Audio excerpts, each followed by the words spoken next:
Assalamualaikum warahmatullahi wabarakatuh. Nama saya Indah Sri Wulandari. Saya dari SMPN 1 Panti Kabupaten Jember. Kami adalah calon bulu penggerak angkatan 11 dari Kabupaten Jember. Kami di sini akan memerankan praktek demonstrasi kontekstual dalam praktek coaching. Saya sendiri di sini berperan sebagai supervisor. Di sebelah kanan saya Wahyu Isnaini dari SMP Negeri 2 Panti bertindak sebagai coach. Dan di sebelah kiri saya Pratongko Widodo dari SDN Sukowiryo 1, Kecamatan Ciledug, Jember. Dalam hal ini saya selaku coach. Baiklah, kita saksikan bersama penampilan dari kami dalam demonstrasi kontekstual praktek coaching. Assalamualaikum Bu Wahyu. Waalaikumsalam Bu Indah. Bagaimana kabarnya Bu Wahyu? Alhamdulillah kabar baik. Bagaimana dengan Bu Indah? Alhamdulillah saya juga baik Bu Wahyu. Oh ya, hari ini Ibu akan melakukan praktek coaching ya? Iya Bu Indah. Iya. Betul. Nah, sebelum praktek coaching ini dilaksanakan, saya akan menyampaikan kriteria penilaian Ibu. Iya. Yang pertama, coach dan coachee akan saya amati, ya, lalu saya nilai sesuai rubrik penilaian yang ada. Kemudian yang kedua, apakah coaching sudah sesuai dengan alur tirta? Yang ketiga, bagaimana Ibu itu nanti akan sudah melaksanakan kompetensi inti coaching, terutama kompetensi itu ada 3. Yang pertama adalah kehadiran penuh atau presence, yang kedua itu mengajukan pertanyaan berbobot, yang ketiga itu mendengarkan dengan aktif. Nah, kemudian yang keempat, bagaimana coachee itu akan merespon pertanyaan dari coach. Dan yang kelima, jangan lupa pada coaching kali ini itu disesuaikan dengan prinsip coaching ya Ibu ya. Yang pertama kemitraan, kedua proses kreatif, dan yang ketiga memaksimalkan potensi. Nah, selanjutnya sebelum dilaksanakan observasi ini ada beberapa pertanyaan yang ingin saya sampaikan kepada Ibu. Ya. Yang pertama, apa kompetensi yang ingin Ibu kembangkan secara pada praktek coaching kali ini? Kompetensi yang akan saya kembangkan pada coaching kali ini itu ada 3 Bu. Yang pertama adalah kehadiran penuh, kemudian yang kedua mendengarkan aktif, dan yang ketiga adalah mengajukan pertanyaan yang berbobot. Baik, berarti ada 3 yang ingin dikembangkan kompetensi intinya. Baik, dari ketiga kompetensi inti coaching tadi, mana kompetensi yang ingin dikembangkan Ibu secara lebih spesifik? Saya ingin mengembangkan lebih spesifik lagi pada kehadiran penuh, Bu. Karena di sini kehadiran penuh itu menunjukkan konsentrasi kita. Jadi bagaimana pikiran kita, perasaan kita, jiwa kita, badan kita berada dalam satu tempat dan selaras dengan percakapan coaching. Baik, menarik sekali Ibu ya. Jadi Ibu ingin mengembangkan kompetensi inti presence atau kehadiran penuh, karena itu ingin menggali lebih dalam tentang perasaan dari coachingnya, dari coachingnya. Baik, sekarang pertanyaan ketiga Ibu, apa indikator ketercapaian yang diinginkan oleh Ibu? Saya ingin coaching itu bisa menemukan sendiri solusi dari permasalahan yang ada. Dan juga saya menginginkan coaching itu menemukan cara yang tepat untuk menyelesaikan permasalahannya. Baik, itu sangat bagus Ibu ya. Jadi tujuan indikatornya di sini Ibu ingin agar coachingnya itu menemukan solusi sendiri dari permasalahannya. Ya, begitu Ibu. Betul. Baik, sekarang pertanyaan terakhir, apa harapan Ibu di dalam praktek coaching kali ini? Harapan saya dengan coaching kali ini, saya mendapat masukan yang konkret, sehingga nanti kita bisa hadir sepenuhnya dalam percakapan coaching itu. Baik, sangat menarik dan sangat luar biasa Bu Wahyu ya. Baik Ibu, mungkin ini saja yang dapat saya tanyakan untuk pra observasi kali ini. Nanti saya akan mengamati panjenengan dalam sesi supervisinya.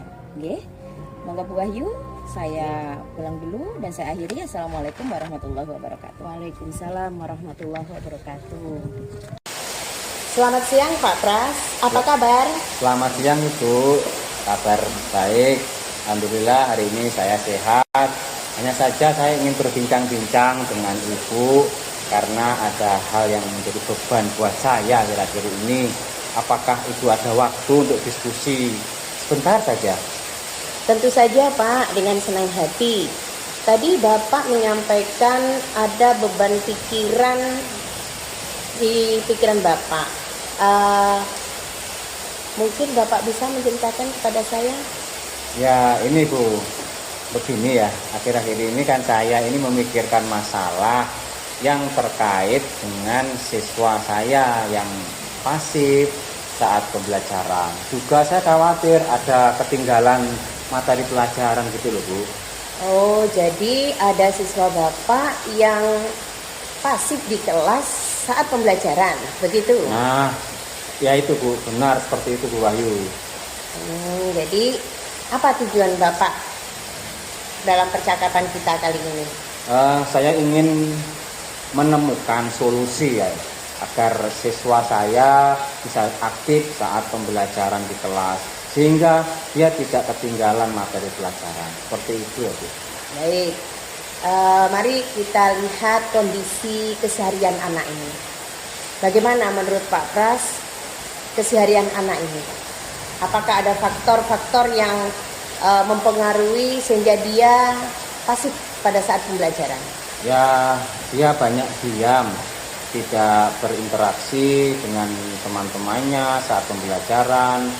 Mungkin dia tidak percaya diri, dia juga tidak begitu merespon pada saat kegiatan pembelajaran yang dimungkinkan, karena dia tidak tertarik dengan materi pelajaran di kelas itu Bu.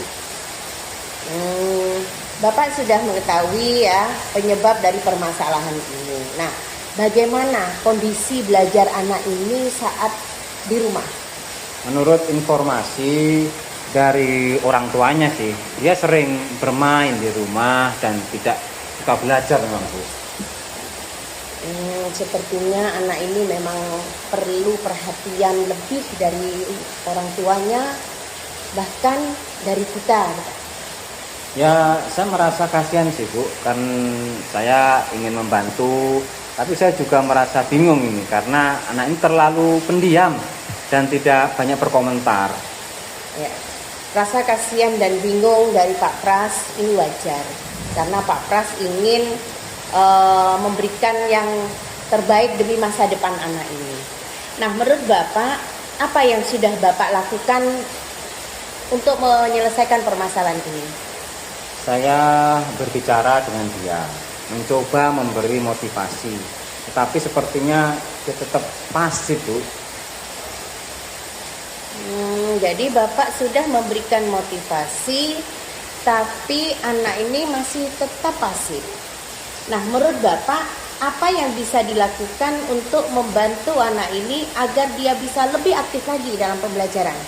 Rencana saya sih Bu ya, ada semacam ini. Saya mau mengajak murid tersebut untuk berpartisipasi aktif dalam pembelajaran di kelas. Selain itu, saya akan mengajak untuk terlibat secara langsung ya dalam menyelesaikan tugas-tugas bersama kelompok, bersama dengan murid-murid yang lain. Apakah tidak ada rencana Pak Pras untuk datang ke rumahnya untuk menyampaikan hal ini kepada orang tuanya?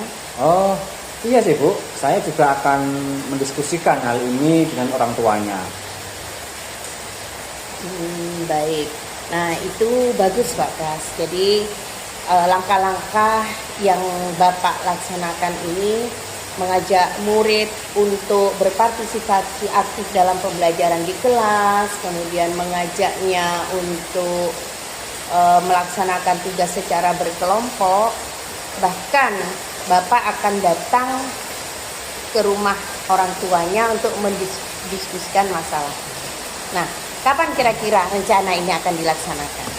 Nah itu Bu, kalau melihat situasi seperti ini ya secepatnya Bu, kira-kira ya kalau minggu ini atau mungkin malah besok ini Bu. Luar biasa. Nah, bagaimana sekarang perasaan Pak Pras setelah menemukan jalan keluar dari permasalahan ini Pak? Ini Bu, saya sekarang sudah merasa lebih tenang gitu ya, karena sudah langkah-langkahnya sudah bisa saya ketemukan, lebih optimis juga karena bisa membantu murid saya itu, Bu. Itu hebat, Pak. Jadi saya yakin Pak Pras bisa melaksanakan strategi ini sehingga anak ini nanti akan bisa lebih aktif lagi dalam proses pembelajaran. Nah, saya kira percakapan kita cukup sekian ya Pak Pras. Nanti saya menunggu apa yang direncanakan Pak Pras tadi, dan setelah itu kita akan berbicara lagi bagaimana hasil terbaik untuk anak ini. Nah, apakah ada hal lain yang ingin Bapak sampaikan? Saya rasa sementara cukup, Bu. Untuk sementara hari ini saya sudah menemukan solusi, dan tentunya saya terima kasih kepada Ibu ya sudah memberikan saya pencerahan melalui bincang-bincang ini. Semoga nanti yang saya lakukan nanti bisa lancar dan sukses ya, Bu ya. Amin. Iya, Pak. Jadi kita berjuang bersama ini nanti bagaimana untuk kebaikan anak ini sehingga dia betul-betul bisa aktif lagi dalam pembelajaran dan tidak ketinggalan materi pembelajaran. Demikian ya Pak Pras untuk bincang-bincang kita kali ini. Saya akhiri. Assalamualaikum warahmatullahi wabarakatuh. Waalaikumsalam warahmatullahi wabarakatuh. Terima kasih, Bu. Terima kasih Pak Pras, sama-sama. Assalamualaikum Bu Wahyu. Waalaikumsalam Bu Indah. Bagaimana kabarnya hari ini? Alhamdulillah kabar saya baik. Bagaimana dengan Bu Indah? Alhamdulillah, saya juga alhamdulillah baik luar biasa. Bu Wahyu, tadi saya sudah melihat dan mengamati praktek coaching panjenengan dengan Pak Pras. Nah, di sini saya ingin menanyakan beberapa hal ya. Yang pertama, bagaimana Ibu tadi menilai sendiri performa dalam kompetensi yang Ibu tadi sampaikan? Saya merasa sudah cukup baik, tapi mungkin ada beberapa hal yang perlu ditingkatkan lagi. Saya rasa terutama dalam menjaga fokus, Bu. Jadi saat coach berbicara panjang lebar, perhatian saya masih teralihkan di beberapa titik. Baik. Jadi di sini Ibu ini masih kurang dalam hal menjaga fokus saat coach berbicara panjang lebar. Begitu kan Ibu ya? Betul. Kemudian iya. perhatiannya juga masih teralihkan di beberapa titik. Betul nggih? Betul. Baik. Kalau begitu, apa yang membuat Ibu itu menilai demikian? Kadang saya merasa sulit untuk terus hadir sepenuhnya. Jadi sepanjang sesi itu saya agak sulit untuk hadir sepenuhnya. Apalagi pembicaraan coach itu sudah melebar dari topik utama. Saya juga merasa tanggapan saya belum sepenuhnya mencerminkan pemahaman yang mendalam, Bu. Baik Ibu, boleh saya menyampaikan hasil pengamatan saya? Tentu Bu, silahkan. Baik, saya tadi mengamati Ibu pada saat Ibu mendengarkan coach berbicara. Ibu berhasil menjaga kontak mata dan juga memberikan tanggapan empatik dengan mengangguk dan tersenyum. Ibu tadi sudah lakukan ya. Kemudian itu sudah sesuai dengan standar coaching tentang kehadiran penuh dan juga mendengarkan aktif. Terima kasih Bu Indah ya. Saya senang mendengarnya. Iya Ibu Wahyu. Bagaimana pendapat Ibu mendengar ini? Saya merasa lebih percaya diri setelah mendengar umpan balik dari Bunda. Senang rasanya mengetahui bahwa ada hal yang sudah sesuai dengan standar yang saya lakukan. Baik, memang seperti Ibu adanya ya. Namun begini Ibu Wahyu, namun demikian saya juga melihat hal-hal yang masih bisa dikembangkan sebenarnya dari kompetensi Ibu. Misalnya saja, tadi pada saat coach mulai berbicara tentang masalah yang lebih teknis, saya mengamati Ibu itu cenderung langsung memberikan solusi tanpa menggali lebih dalam masalah dari sudut pandang coach. Sebetulnya itu merujuk pada standar, tapi idealnya kita memberikan lebih banyak ruang kepada coach untuk menemukan solusinya sendiri melalui pertanyaan-pertanyaan reflektif. Bagaimana pendapat Ibu? Saya setuju Bu. Memang saya kadang terlalu cepat ingin memberikan solusi. Sepertinya saya perlu lebih sabar dalam menggali pemikiran koci agar mereka bisa lebih aktif dalam menemukan jawaban. Baik, baik. Dari diskusi kita ini, apa yang sudah terbayang akan Ibu lakukan untuk meningkatkan lagi performa di area ini? Saya rasa saya perlu banyak berlatih. Jadi banyak lagi berlatih mengajukan pertanyaan yang mendorong koci untuk berpikir reflektif. Serta menahan diri untuk tidak terlalu cepat memberikan respon untuk memberikan solusi. Mungkin saya bisa memperhatikannya dan mempraktikkannya dalam sesi coaching berikutnya. Baik, itu ide yang sangat bagus Bu Wahyu. Jika Ibu butuh bantuan, saya juga siap untuk mendampingi di beberapa sesi berikutnya. Saya mungkin juga akan nanti mencatat hasil pengamatan ini ya ke dalam forum supervisi akademik sebagai bagian dari proses pengembangan kompetensi coaching Ibu. Terima kasih Bu Indah. Saya benar-benar menghargai masukan yang diberikan oleh Bu Indah. Sama-sama Bu Wahyu. Sebelum kita akhiri, apa ada yang Ibu ingin dapatkan dari proses diskusi ini? Saya merasa mendapatkan panduan yang lebih jelas tentang apa yang perlu saya tingkatkan. Kemudian saya bisa nantinya bisa melaksanakan lebih baik lagi kegiatan coaching ini sehingga coaching ini bisa berjalan lebih lancar lagi. Baik, luar biasa Ibu. Semoga sesi berikutnya nanti kita dapat berbicara lebih lanjut lagi tentang pengembangan kompetensi Ibu ini. Iya Bu Indah. Mungkin cukup sekian Ibu untuk wawancara kita hari ini ya. Pasca observasi atau pasca supervisi, kita nanti akan berbincang-bincang di lain waktu. Terima kasih Bu Wahyu. Saya akhiri. Assalamualaikum warahmatullahi wabarakatuh. Waalaikumsalam warahmatullahi wabarakatuh. Demikian praktek demonstrasi kontekstual dalam praktek coaching kali ini. Semoga bermanfaat untuk kedepannya. Wassalamualaikum warahmatullahi wabarakatuh.